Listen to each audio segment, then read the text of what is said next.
Je répète, bonsoir à tous, je suis Marie-Linda, ingénieure en informatique avec un master en Big Data.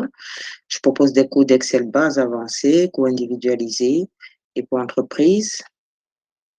Et je les fais en français et en italien, en présence et à distance sur la plateforme Google Meet. OK. Sans vous perdre du temps, je partage mon écran et je commence.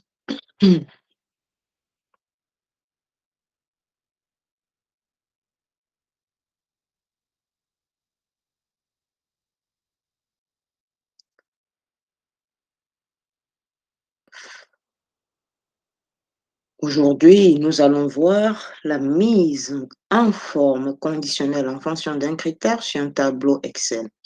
Aujourd'hui, j'ai préparé le tableau en français. Le file, c'est étudiant, le nom de la feuille de le classeur, c'est étudiant, le nom de la feuille de calcul, c'est étudiant. Et vous avez les étudiants, le nom, les notes en physique 1 et les notes en physique 2. La mise en forme conditionnelle nous permet de mettre des cellules, de donner une couleur aux cellules en fonction d'un critère que nous voulons imposer. OK? Dans le cas pris en examen, les notes sont sur 30 et nous allons aller mettre en rouge ceux qui n'ont pas passé, parce que pour passer, il faut 18 sur 30.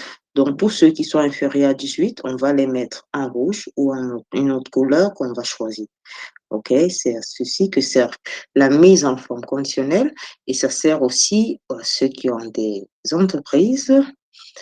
Si je veux visualiser le statut de client ou s'il a un solde positif ou un solde négatif, je fais la règle et sans parcourir tout le file, je vois déjà visiblement sur ma feuille de calcul les clients qui ont un solde positif, les clients qui ont un solde négatif en fonction du critère que j'ai imposé.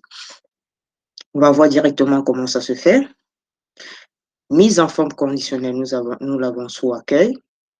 On va sélectionner la colonne. Déjà, je vous renvoie aux leçons précédentes pour les styles de cellules, comment améliorer la présentation de son tableau, de sa feuille de calcul, les styles de cellules, la mise en tableau et tout. C'était l'objet des précédentes leçons. Je vous invite à faire un tour là pour être ajourné sur tout ce qu'on a fait jusqu'ici. Alors, on va aller sélectionner la colonne. On se met tout simplement sur l'entête. On sélectionne et on va sur mise en forme conditionnelle. On peut choisir les barres. OK. Les barres, n'est-ce pas? Vous voyez, convenez avec moi que la barre la plus longue, c'est pour celui qui a le plus gros, la note la plus grande. Et les petites barres, la plus petite, 15, c'est celui qui a la plus petite barre. CTRL et Z, CTRL Z nous annule tout ce qu'on a fait. On va faire CTRL Z et je vais vous enseigner directement comment le faire d'une façon, pas avec les barres, mais avec les couleurs. On se remet sur l'entête, on sélectionne la colonne. On va reprendre mise en forme conditionnelle. On va prendre mise sous brillance, après on va prendre inférieur.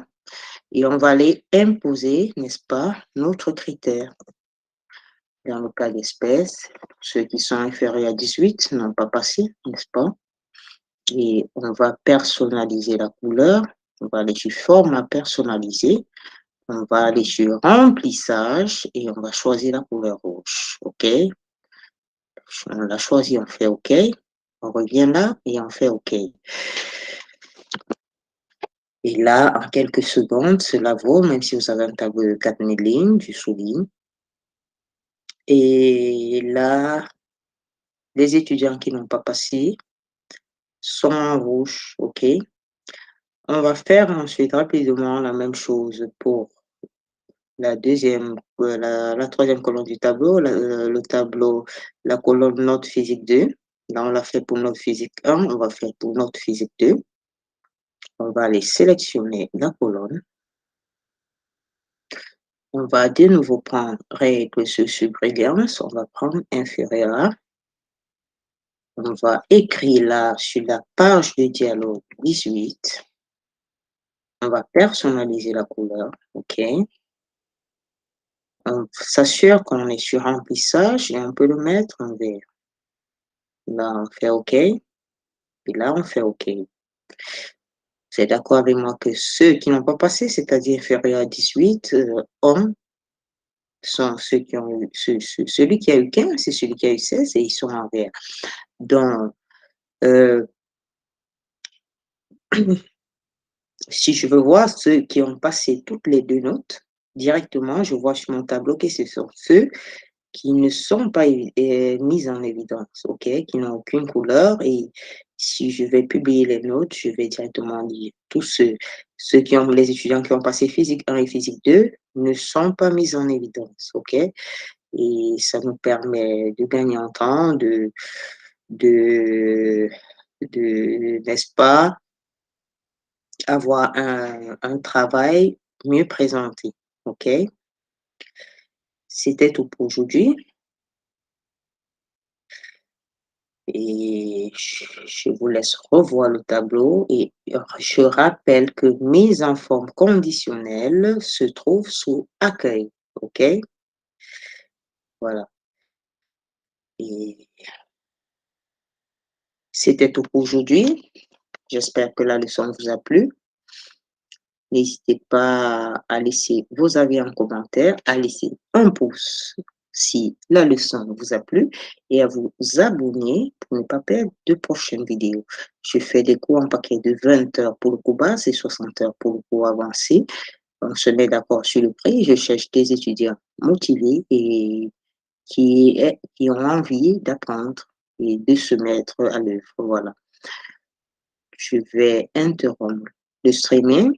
Au revoir à tous ceux qui me suivent en streaming. Je rappelle, je transmets soit je cherche la vidéo après qu'un streaming direct, en live direct. Donc, au revoir à tous ceux qui me suivent en streaming.